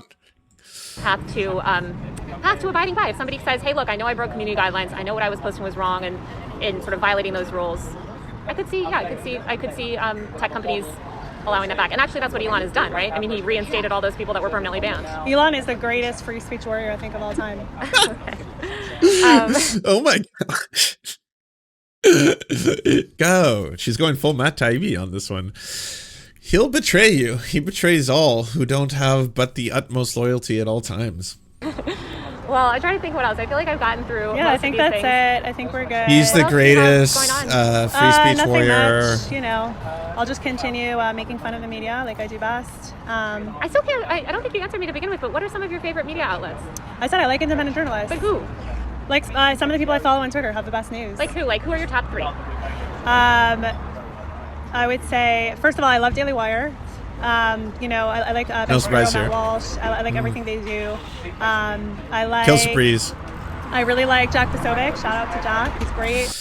Just got a fucking white supremacist on there. Just adds a little flavor to the list. I like Mike Cernovich. He's cool. Oh, weird, rapey Mike Cernovich. Who else is there?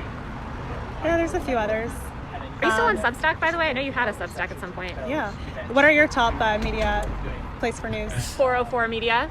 Love 404 Media. Are you familiar with them? No. Great website. Independent journalists. Walter Bragman, who does Important Context. Great Substack writer.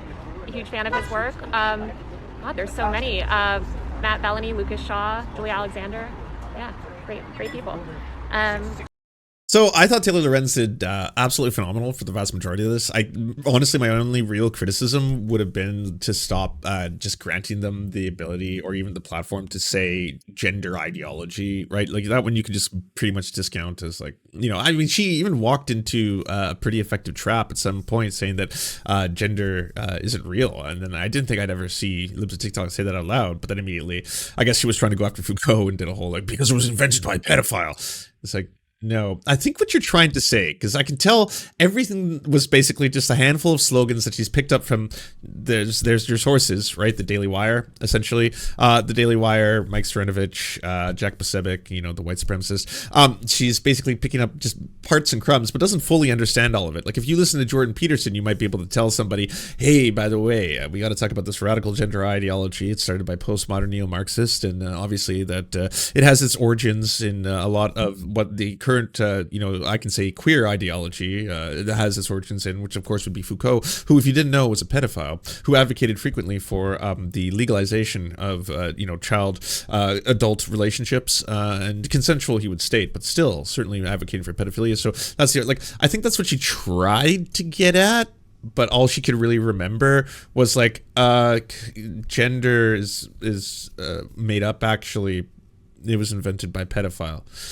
And then you're like, I mean, I see where you're trying to go with that. I see what the purpose was, you know? So there's that. Thank you so much for watching, everybody. Can you please hit the like and subscribe button and maybe leave a comment? It really does help the videos out. But first, the people who produce everything you see before you and make this entire channel possible: Amazing Fletch, Anna Loves Riley, Ariane McCarthy, Cheryl Alvarez, Doug Caddy, Everything Important, Hagbard Celine, Multimondi, Omni, Peanut Butter Blondie, Political Puppy, Quiet 185, Rachel K, Riley and Anna, Roller Dragon, Ruby K, Cernicus, Spinach Monster, Stellar Vision, Sebastian DeMel, Trevbot.exe, Words Greenwood, and Travis McClinton.